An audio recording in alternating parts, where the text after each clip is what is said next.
melihat keindahan alam yang kecil-kecil ciptaan Allah seperti serangga, kupu-kupu, bunga-bunga liar yang tadinya kita tidak lihat karena saking kecilnya, pas kita foto terlihat indah. Jadi kita bisa mensyukuri apa yang sudah diberikan Allah pada kita.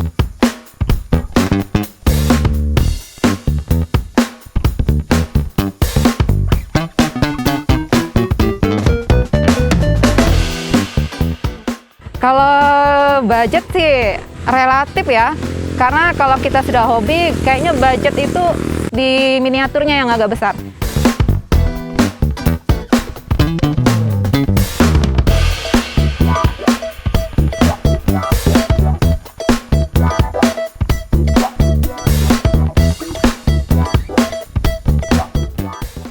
Kalau senang foto-foto itu sejak tahun 2019 kemarin. Itu gara-garanya ngeliatin teman yang lagi foto figur. Kayaknya dia nikmatin banget foto-fotonya gitu. Jadi apa sih lebihnya gitu kan, jadi nyoba gitu jadinya. Awalnya sih gitu. Kebanyakan saya lebih cenderung ngeliat hasil fotonya orang-orang di Instagram atau di YouTube, cara-caranya foto itu yang bagus kayak apa sih begitu. Dari awal saya memang sudah di foto miniatur sih.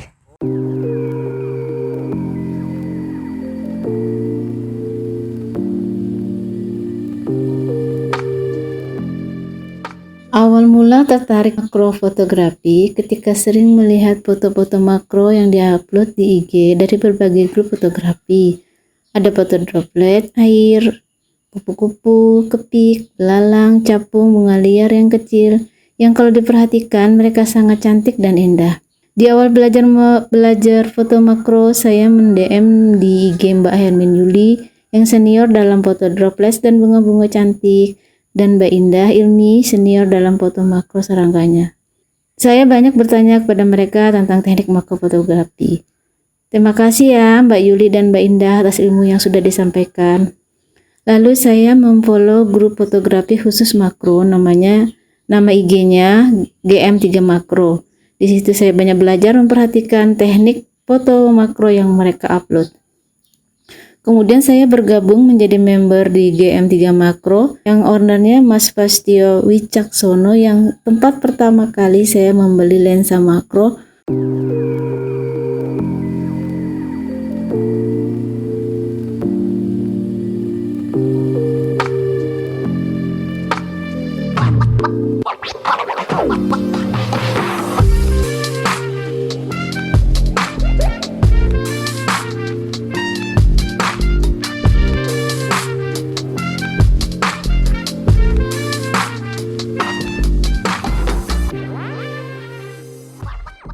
Kalau sulitnya itu, kalau saya ya, sulitan foto makro itu susah nyari background untuk mobil itu yang pas moodnya waktu itu seperti apa, itu kadang-kadang sulit mau nyari di mana gitu. Terus kalau mau buat background sendiri, kita mesti punya kreativitas yang tinggi. Ini nanti jadinya kayak apa, itu seringnya lama. Seringnya saya nyari background sih. Backgroundnya itu agak sulit bagi saya.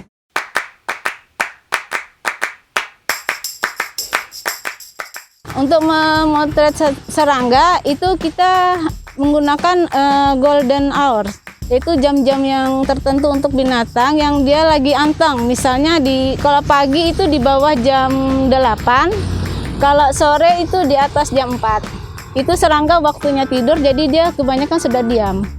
Terus kemudian kita tidak boleh memakai wewangian, apalagi di tangan menggunakan kayak antiseptik gitu kan, wangi, serangganya bisa kabur.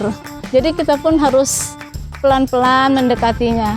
Kemudian lokasi juga, serangga itu berbeda-beda lokasinya. Misalnya kalau kayak kupu-kupu dia suka yang ada bunga-bunga. Kalau serangga kayak jenis-jenis lalat itu kayak RF, itu dia suka di hutan-hutan yang lembab, yang teduh, dekat sungai, dekat rumpun bambu.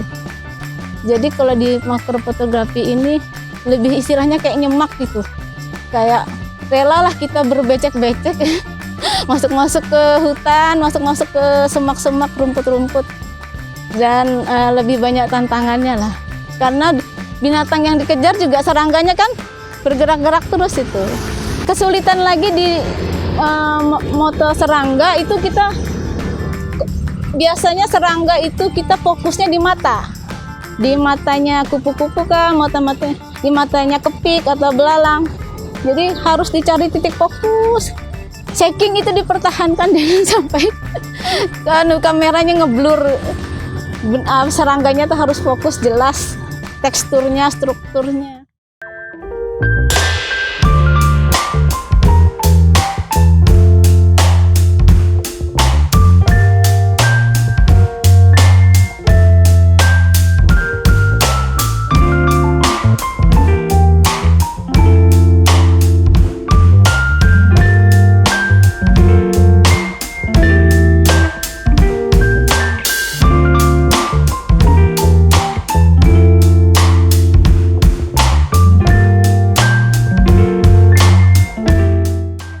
Ini namanya lensa bongkaran atau kita sebut biasanya lens bong dengan berbagai macam ukuran. Ini untuk lensa ekstrim, ini 10 mm, yang ini 35.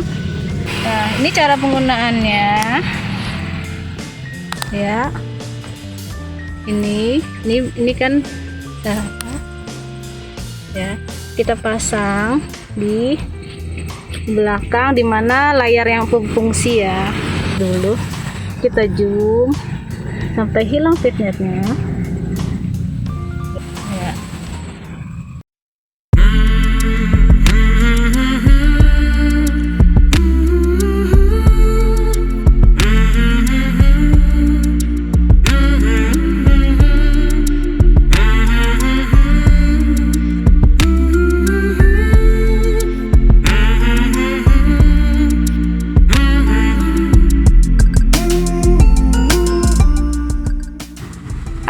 Itu kalau foto, kalau saya kan tergantung apa ya, mood ya. Waktu itu mau background seperti apa, pentingnya itu penting banget karena menyesuaikan dengan mood saya sih, sama miniaturnya sendiri. Kalau miniaturnya kayak mobil yang berlumpur-lumpur, kalau dibawa jalan yang bersih itu kan agak nggak ketemu ya kayak gitu. Jadi mesti nyari yang agak-agak kotor, yang berlumpur seperti itu. Makanya agak-agak gimana gitu kalau nyari background.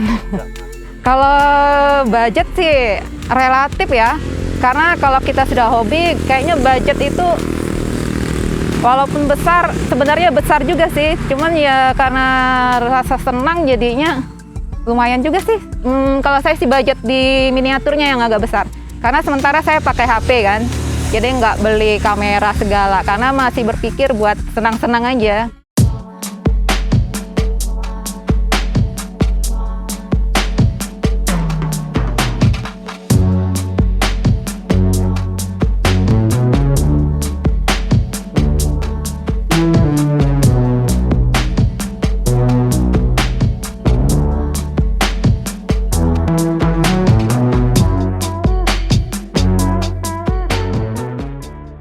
Pengalaman buruk enggak, cuman kita kalau masuk ke daerah-daerah yang kayak hutan yang lebat, yang maksudnya bukan juga lebat ya, teduh-teduh gitu, kita takut sama ular. Dan yang kalau kayak di kota begini, di taman-taman itu kita kan mencari serangga di pinggir-pinggir jalan atau di mana, itu kadang ditanya orang karena di sini kan masih awam ya makrofotografi. Jadi bilang orang nanti, "Mbak, cari apa? Kuncinya jatuh kah?" Padahal saya ini lagi moto serangga yang kecil kan, mereka nggak lihat. Kalau dunia makro juga bisa, makrofotografi juga bisa diaplikasikan di food fotografi. Misalnya untuk mendapat detail sebuah makanan atau buah, jadi terlihat yang kayak bulir-bulirnya, apa itu namanya, dropletnya air itu. Nah itu kalau di dunia fashion itu di perhiasan bisa untuk moto cincin, diamond apa yang kecil-kecil kan. Nah itu harus, kalau menggunakan lensa kit biasa kan susah. Saya selama ini sering menggunakan dari HP dengan menggunakan tambahan lens bong di sini. Menggunakan kamera dari HP dengan tambahan lens bohong, kemudian kita zoom untuk menghilangkan vignette di pinggirnya sampai ke angka 2. Baru kita cari serangganya yang kita ikuti itu, kemudian kita tap sampai dia terdapat titik fokus, baru dipoto. Untuk ukuran lensa itu ada yang lensa makro, ada yang makro ekstrim, itu kecil sekali sehingga sampai mata serangga yang kecil itu pun dapat dilihat dengan jelas, sungutnya, kakinya.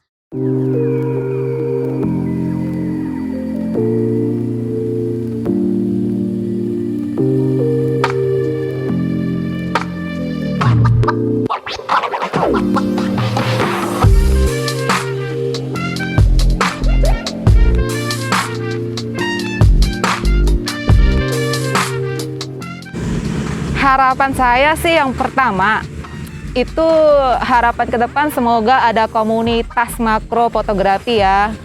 Terus di dalam komunitasnya itu banyak anggota, itu sih harapannya. Jadi kita bisa tukar sharing ilmu atau pengalaman sih di situ.